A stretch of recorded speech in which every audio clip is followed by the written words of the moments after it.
Bonjour, bonsoir, nouvelle vidéo. Bonjour Mathilde.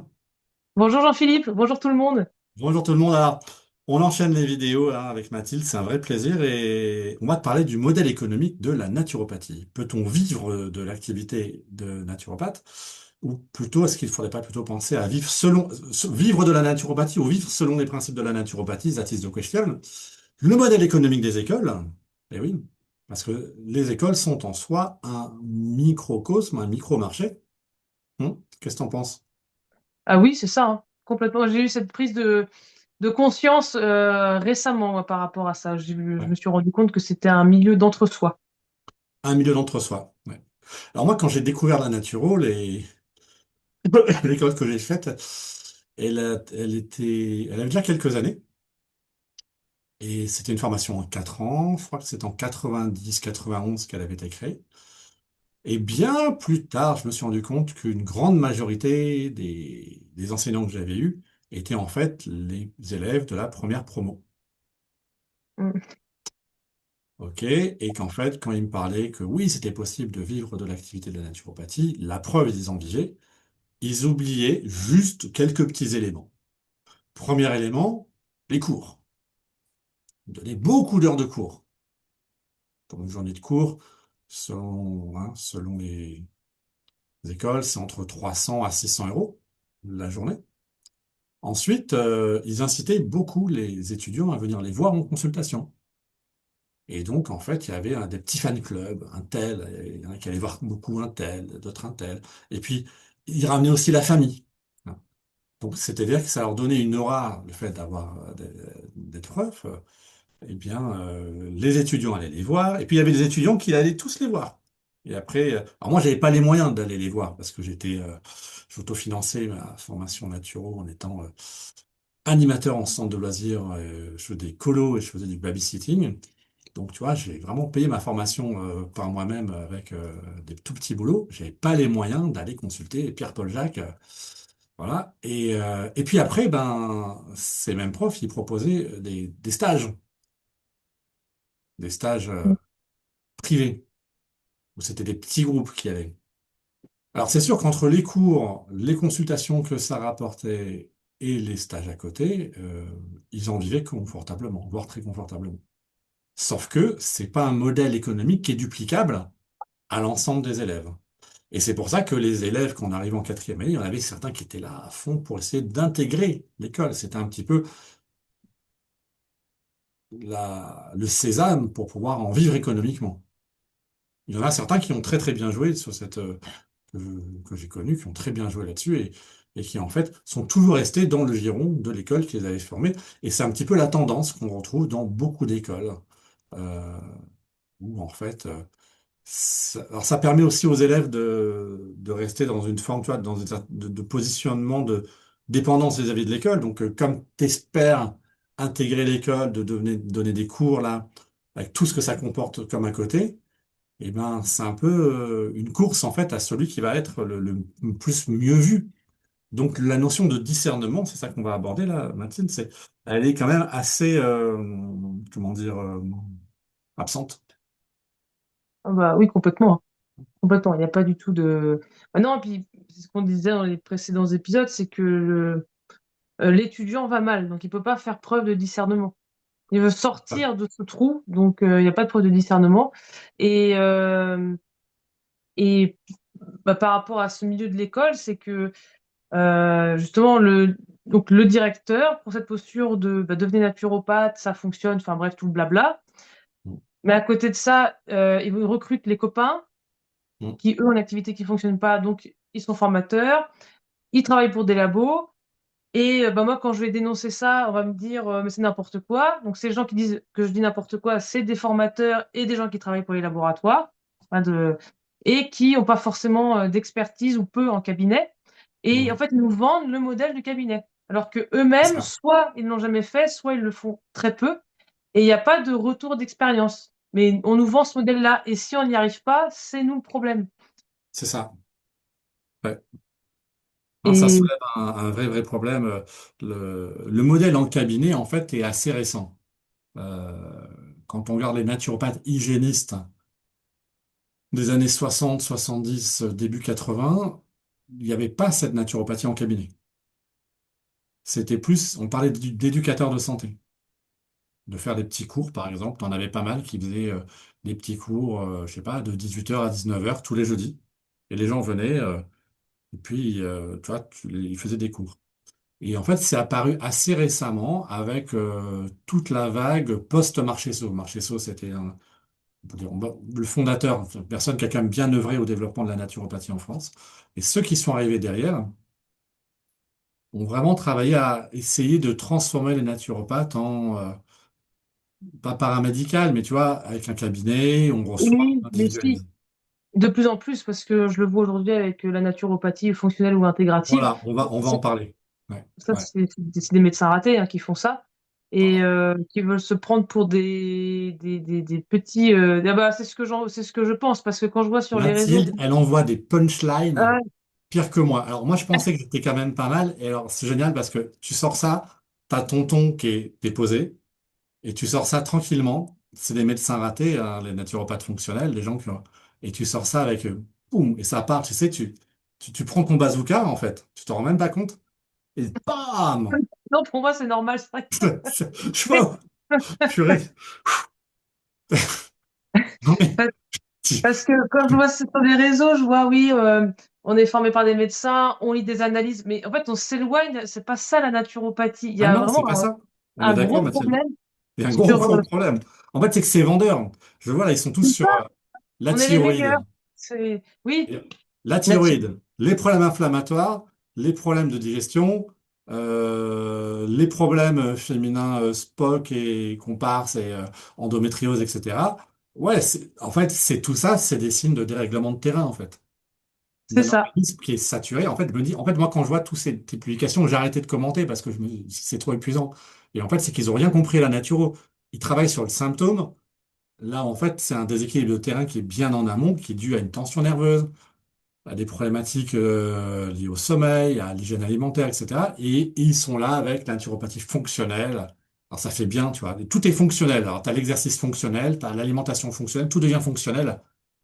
Bon, moi, je veux bien. C'est- Ça n'a aucun sens. Ça Ça n'a n'a aucun aucun sens. sens maintenant. Mais c'est aussi le reflet d'une société qui est, on est complètement, on a basculé dans l'idiocratie, quoi. Ah bah, complètement. Hein. Ah oui, oui, ils arrivent vraiment en posture de sachant et Ouais, il y a vraiment ce que bah, c'est beaucoup d'ego. Nous, on ouais. est les meilleurs. Nous, on colle fonctionnel derrière. Les gens savent même pas ce que c'est que la naturopathie. C'est juste une guerre d'ego entre eux. Moi, elle est fonctionnelle. Moi, elle est holistique. Moi. Mais déjà, comprenez ce qu'est la naturopathie, puis on en rediscute après. C'est d'un ridicule pas possible cette Et, guerre sur les réseaux. Et ouais. les gens s'en foutent. Les gens veulent juste une réponse à leurs problèmes. Donc là, c'est encore un autre sujet, mais euh, cette guerre-là d'ego, de moi, c'est telle naturopathie, moi, c'est elle, et C'est-à-dire que le, moi. le problème, de mon point de vue, Mathilde, c'est que le terme naturopathie a été galvaudé. Ah bah complètement, hein, complètement. Dans les années 90, on faisait la distinction entre la naturopathie et la naturothérapie. La naturopathie fonctionnelle, c'est la naturothérapie d'hier, c'est-à-dire une approche antisymptomatique avec des agents plus ou moins naturels. La naturopathie dite holistique, traditionnelle, il y a une vision spirituelle, il y a une vision physique, énergétique, psycho-émotionnelle. C'est une remise en question aussi du sens qu'on donne à sa vie. C'est une quête existentielle. C'est quelque chose de bien plus profond. C'est quel est le sens de notre vie. Alors moi j'aime bien dire, ok, alors, le sens de notre vie dans le modernisme, c'est quoi? Avant toi, il n'y a rien. Après toi, il n'y a rien. Tu es là pour gagner un maximum de pognon, consommer un maximum de choses. Si tu peux avoir le maximum d'empreinte environnementale, c'est bien. Prends le plus d'avions possible pour aller à Bali, à Punta Cana, au Costa Rica, en Inde, faire des retraites spirituelles aussi. C'est vachement bien d'aller faire des retraites spirituelles à l'autre bout du monde parce que tu comprends, c'est hyper inspirant, etc. Donc en fait, tu bosses énormément pour gagner de l'argent. On s'en fout du boulot que tu fais. On s'en fout des conséquences que ça a sur l'environnement. La planète, on s'en fout. Et avec cet argent, tu peux tout offrir. Tu peux même t'offrir des êtres humains si tu veux. Hein, on peut en faire. Et puis, bah, en fait, la relation de couple, bah, en fait, quand ta femme ou ton mec il commence à être un peu plus âgé, qui rentre plus dans les critères, bah, on en change. Hein. Et puis, on consomme, puis on va retrouver plus jeune. Et voilà, c'est ça l'idée de notre modèle sociétal. Oui, c'est ça, oui, c'est terrible. Et tu vois, la naturopathie fonctionnelle, elle s'inscrit dans cette démarche, en fait. Bah, complètement. Mais à la base, la naturopathie traditionnelle, Marchesso disait, la naturopathie a pour rôle de préparer nos futures incarnations. Alors, il y avait une dimension spirituelle, donc là, on bascule dans une autre vision. Alors après, on y croit, on n'y croit pas. Mais je trouve que ce qui est intéressant dans cette notion-là de réincarnation, c'est que se dire, on a une responsabilité envers les générations futures. Imagine-toi que chez les Amérindiens, c'était, la philosophie amérindienne, c'est pense aux conséquences de tes actes pour les 7 générations à venir. Philosophie matérialiste, c'est rien à foutre. Consomme. Avec le pognon, tu peux tout offrir. C'est pas beau? Mm. Tu t'en fous de ta descendance. Tes enfants, non, bah non, t'auras pas d'enfants. Puis même si t'en as, ils se démerderont, tant pis. En fait, cette philosophie, elle est vraiment mortifère. Et c'est ça la naturopathie sociétale, tu vois, humaniste à la base. C'était cette remise en question de ce modernisme, de ce consumérisme. Et en fait, la naturopathie, ça a été vidé de sa substance progressivement, assez rapidement en fait. Parce que les gens qui étaient censés tenir, tu vois, la flamme, eh ben, ils ont manqué de couilles, quoi. Ils ont fait Mm. passer les intérêts financiers avant l'idéal, avant vraiment quelque chose de plus profond, avant des valeurs profondes. Voilà, ils ont pensé à leur gueule, les points. C'est tout. Bah oui, c'est ça. Puis j'ai vu, bah, comme je travaillais en magasin, ce côté parapharmacie dont tu parlais, c'est exactement ça, hein. C'est vendre le produit miracle parce que bah, en face, après, ça, c'est les personnes aussi en face qui veulent j'ai lu le miracle. Et puis nous, à côté, faut vendre, faut vendre. Et puis si tu vends pourtant, bah, on t'offre un chèque cadeau, on t'offre un week-end. Enfin bref, on se Mm. préoccupe plus de la santé de la personne. On nous fait croire aussi que c'est personnalisé. Les bilans ne sont Non. pas personnalisés, ça n'existe plus. Ça n'existe pas. Ou ça n'existe plus. Peut-être que ça existait fut un temps, mais aujourd'hui, ça En fait, n'existe plus. c'est une personnalisation qui reste quand même à la marge. Mm. Il y a une petite personnalisation aussi en fonction des tempéraments, mais qui est pas. Oui, si. Hmm, oui, il y a une personnalisation, mais qui est pas si. Enfin, qui peut s'enseigner. Moi, je crois beaucoup à. Déjà, parce que là, le sujet de la vidéo, c'est le modèle économique de la naturo. Il y a le modèle économique des écoles. Daniel disait en off, je sais de sources sûres, qu'en naturo, l'argent était dans les écoles, mais que les naturopathes ne gagnaient pas leur vie. Moi, tous les naturopathes de terrain que j'ai pu voir, euh, c'est vraiment un sacerdoce, en fait, hein. C'est pour ça que je pense que ça serait plus réaliste de parler de reconversion partielle. Tu vois. Les Oui, écoles, ça serait complètement. déjà plus réaliste de dire aux gens, vous allez faire une reconversion partielle. Sauf que si on dit ça, est-ce que tu es prêt à mettre 10, 15 000 balles dans ta formation? Ah Voilà, bah non. ça change. Voilà. Et puis peut-être que faudrait sortir du format formation professionnelle. Dire c'est un enseignement de vie. Sauf que si on sort de ce format, quand tu es organisme de formation, tu payes pas de TVA. Eh oui, Ouais. eh oui. Donc, s'ils perdent leurs accréditations, s'ils se disent, ben, en fait, non, c'est pas une formation professionnelle, c'est une formation, c'est un enseignement de vie. Et, voilà. Et puis après, tu peux en faire des choses, mais bah, d'un coup, tu vends plus des formations à 12, 15 000 euros, et puis tu payes de la TVA, 20%. C'est tout le modèle économique qui est à revoir, mais qui est en train de se casser la gueule en plus, hein. Oui. Ah bah oui, oui, oui. J'ai vu ça, parce qu'il y a deux, bah, dont la mienne qui a fermé, mais il y a une autre école qui a fermé aussi, une grande école. Il y en Je a sais plus plusieurs quoi. hein, qui vont fermer parce qu'ils n'ont pas su s'adapter. Et comme il y a ce déni de réalité, les personnes, avant, si tu veux, les gens qui venaient se former dans une école conseillaient l'école. Maintenant, qui conseille de suivre sa formation quand ils se retrouvent plantés 2, 3 ans plus tard? Ouais. Personne. Donc, tu as ça aussi qui. Donc, le modèle, il est plus qu'en crise. Je pense qu'il est en fin de vie. Il y a 375 formations en nature en France. Oui, j'avais lu ton post là-dessus, C'est fou, hein? c'est affolant. Entre toutes les formations en e-learning, entre les gens qui lancent comme ça leur truc.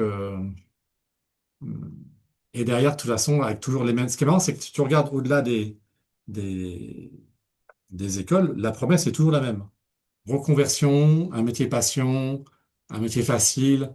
Mais moi, je dis souvent, la naturo, déjà, ça s'apprend pas en 1 an, 2 ans, 3 ans, 4 ans. T'imagines, on a quand même 10 techniques, on a des notions de constitution, tempérament, de diathèse, des notions de psycho. Ça prend énormément de temps pour maîtriser tous ces outils. Ah oui. Ah, ça, c'est clair. Puis c'est sur le terrain qu'on apprend. C'est ça? Parce que ça aussi, c'est un autre paradoxe de la naturopathie, c'est qu'on passe un temps monstre derrière des écrans. On Ouais. incite toujours plus en ligne en ligne. Plus ça va, moins il y a de pratique, voire pas du tout. Euh, c'est fou, quoi. C'est complètement fou. Surtout pour un métier dans la relation d'aide, être formé 100% en ligne, parce que là, maintenant, ça y est, on y est, hein, c'est Oui. 100% en ligne, hein. Il y a encore des écoles qui font un peu de présentiel, mais là, le modèle économique, c'est 100% en ligne, à ton rythme, sans contrainte, etc. C'est pas comme ça qu'on apprend quelque chose. Ah non. Et puis, Ah bah non, du tout. ça fait des cours qui sont énormes. Ils ont la tête pleine. Marcel Sauzet, vaut mieux voir la tête bien faite plutôt qu'une tête bien remplie. Et je le vois, moi, j'ai des retours toujours pareil sur les réseaux. Les gens me contactent, hein, de certaines écoles qui sont lancées là récemment. Mais les gens sont largués, en fait. Les cours sont de plus en plus techniques, si tu veux. Ils ont confondu Ah oui, mais c'est ce que j'ai, technicité hein. et savoir-faire. Donc, t'as peut-être eu comme ça des cours hyper techniques. Mais concrètement, qu'est-ce que t'en as à foutre de savoir que le métabolisme cellulaire de la mitochondrie et de ceci, de cela, ça va faire ceci, cela. Ok, c'est intéressant, c'est Mais super pour nous, intéressant. mais pas pour les autres. Mais à quoi ça te sert concrètement Oui, dans la relation à l'autre? Tu vois, et c'est ça le truc, c'est qu'ils ont rajouté, ils sont tombés dans les dérives du scientisme. C'est-à-dire l'intellectualisation c'est ça. à outrance pour faire sérieux. Oui, Sauf, oui, exactement. Oui, oui, c'est comme l'histoire du nombre d'heures, là, en fait. ouais, Regardez, nous, on a 2500 heures. Donc, en fait, on met tout et n'importe quoi pour justifier 2500 heures. Moi, j'ai des cours, j'ai plein d'initiations. Je peux strictement rien en faire puisque ah, derrière, il faut une formation ouais, pour la médecine chinoise. C'est bien, on est une initiation. Il faut étudier ça pendant 5 ans pour ouais, exercer. ça, Mais il faut justifier 2500 heures. Donc, on fourre tout, un peu de ça, on initie. On nous vend aussi le truc enfin, l'idée qu'il n'y a pas besoin d'acheter des bouquins, qu'il n'y a pas besoin de se former. C'est tiens, faux. C'est c'est faux. faux. Et puis en plus, l'étudiant tombe dans le syndrome de l'étudiant et a toujours besoin d'apprendre parce que là, ce n'est pas normal non plus de devoir toujours croire qu'il faille apprendre toujours plus pour toujours mieux accompagner. Non, l'accompagnement ne se situe pas là. L'accompagnement se situe dans la C'est ça, capacité à rentrer en relation à l'autre, à être à l'écoute des émotions, à percevoir dans le langage non verbal. Euh, Ça passe par un travail personnel aussi, ça c'est on le ça, dit beaucoup, et ça se passe en présentiel. Ça se passe pas en e-learning, tu vois, pour être un bon accompagnement. Parce que la personne qui a fait des formats, là je les vois arriver, là il y a toute une promo là qui arrive, il y a à peu près 150 élèves qui vont sortir d'une école qui fait de la nature au 100% en ligne. Alors le modèle économique est fantastique, hein. Mais qu'est-ce que ça va donner derrière? Ben, ça va donner des gens qui vont être sur les réseaux, qui vont être à fond sur Instagram, qui vont essayer de lancer des programmes en e-learning, des accompagnements en distanciel. Le modèle économique qui est présenté par ces écoles, c'est en gros, tu développes ta communauté sur les réseaux, tu proposes après un accompagnement qu'ils appellent high ticket, c'est-à-dire à un prix assez élevé. Par exemple, ça va être 1 500 € un accompagnement avec des vidéos que la personne elle a faites où les gens sont gavés d'informations. Ok, et ça fait des singes savants, si tu veux, où ça recrache c'est de ça, plein de choses sur. Les gens voient sur les réseaux, ils sont là, ils parlent de la détox du foie, tout. Mais ça a ni queue ni tête, en fait. exactement. Et puis sur la masse, en fait, c'est des statistiques. La personne qui arrive à 10 000 personnes sur les réseaux sociaux, si elle arrive à avoir 1% de transformation au final, ben, tu vois, sur 10 000, ça fait 100 personnes. Je ne faut pas me tromper, hein. 100 personnes qui mettent accompagnement à 1 000 €, ça fait 100 000 €. OK.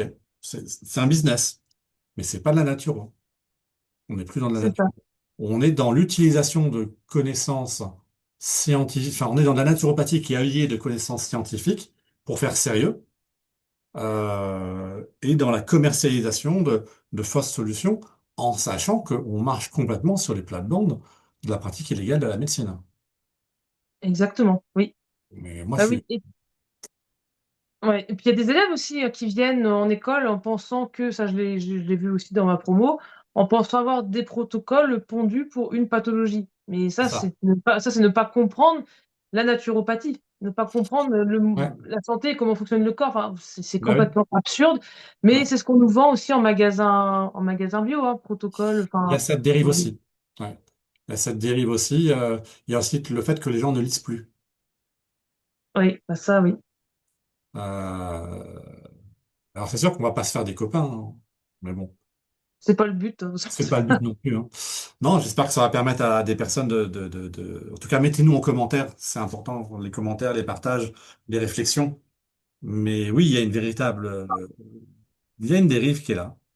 Et je pense qu'il est temps de remettre l'église au milieu du village, de remettre la boussole, de retrouver le nord, parce que c'est un milieu qui a perdu le nord. On a aussi, les anciens, une forme de responsabilité dans le sens où on n'a pas su, peut-être, moi je me considère comme faisant partie des anciens maintenant, au bout de 30 ans, on n'a peut-être pas su assez affirmer certaines choses et surtout on l'a pas vu arriver. Moi, c'est depuis pas longtemps que je suis sur Instagram et les réseaux, et quand j'ai découvert ça, j'ai été sidéré.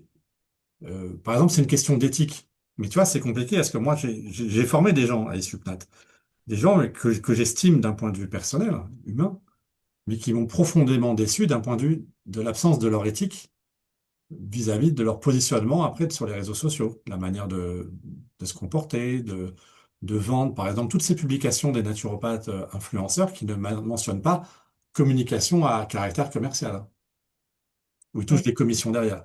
Le problème, c'est Oui. pas l'argent, c'est pas de toucher des commissions, c'est que la personne, on a un devoir moral d'être transparent. Oui, puis ils le font croire, et puis c'est ça qui, enfin, les réseaux, c'est dangereux parce que les gens ne lisent plus, c'est ce que tu as dit, en fait, font confiance à un influenceur. Donc, Voilà. ils ne connaissent pas, mais comme ils arrivent à créer une communauté, comme ils arrivent à enrôler les gens, bah, en fait, les gens croient en, fait, en ce que va dire la personne. C'est Et c'est ça. dangereux, puis ils vont critiquer donc les autres formes de médias. Donc, ils vont critiquer la télé, ils vont critiquer le système, comme l'école de naturopathie, enfin, la naturopathie, où ils vont critiquer le système médical, mais ils critiquent en faisant pareil.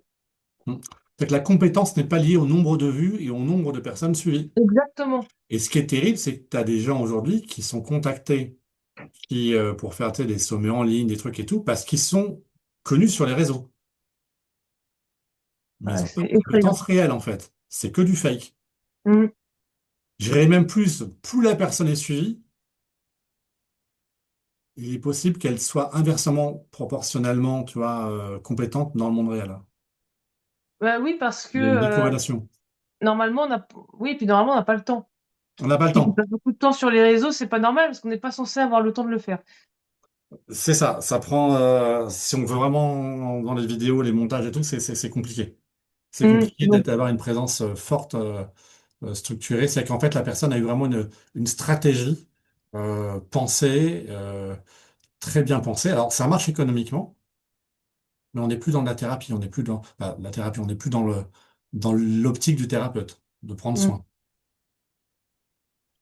Bon, bah écoute, on va se retrouver pour une prochaine vidéo où on va parler de la phénomène de gouroutisation, les oui, éveillés, de l'orgueil spirituel, hein, parce qu'il y a plein d'éveillés dans le monde de la nature, c'est assez extraordinaire. ouais, C'est fantastique. Parce qu'à côté, tu as les endormis, tu as les éveillés, à côté, tu as, c'est ça. t'as ceux qui ont compris, tu as les autres. À tout de suite pour la prochaine vidéo.